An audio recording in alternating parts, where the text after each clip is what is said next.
Si Pastor Apollo C. Kibuloy, pinuno ng fastest-growing congregation na Kingdom of Jesus Christ na may 7 milyong nasasakupan sa buong mundo. Matibay sa prinsipyo, tapat na kaibigan, may pag-ibig sa Diyos at tunay na malasakit sa bayan. Dapat lahat ng Pilipino magmahal sa Pilipinas.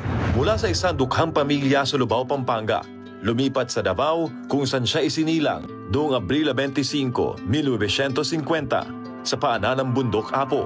Lumaki siyang kasama ang iba't ibang tribo sa Tamayong, Davao City at nagtapos ng Bible College kung saan siya ay naging handa sa misyong itinakda ng Diyos. Nga nung naigugma kong bata, I saw the poverty when I traveled all over the Philippines. And the brunt is taken in by these children of poverty. Ako, I am one of the victims of poverty. That's why when the Father blessed me in the ministry, I said, if you bless me, Father, I will dedicate the bulk of these blessings to the children. September 1, 1985, na itinatag niya ang KOJC na may 15 miyembro. Tulong ang tatak ng KOJC sa ilalim ng pamamahala ni Pastor Apollo C. Kibuloy mula noon hanggang ngayon. Kalinga para sa mahihirap, ulila at batang napabayaan. Inilalayo ang kabataan sa droga, rebelyon at maling landas. Libreng edukasyon at mas magandang kinabukasan para sa kabataang salat sa buhay. Pagtaguyod sa kapakanan ng mga kapatid nating katutubo.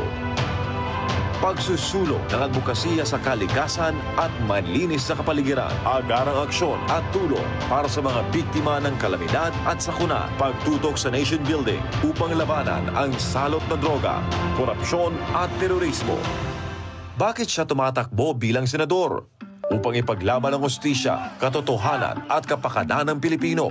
Bilang isang spiritual leader na biktima ng political harassment dahil sa kanyang paninindigan at pagiging malapit sa pamilya Duterte, nauunawaan niya ang pang-aapi at kawalan ng hustisya. Isa siyang political prisoner na ikinulong ng walang kasalanan. Bakit mo siya kailangang iboto?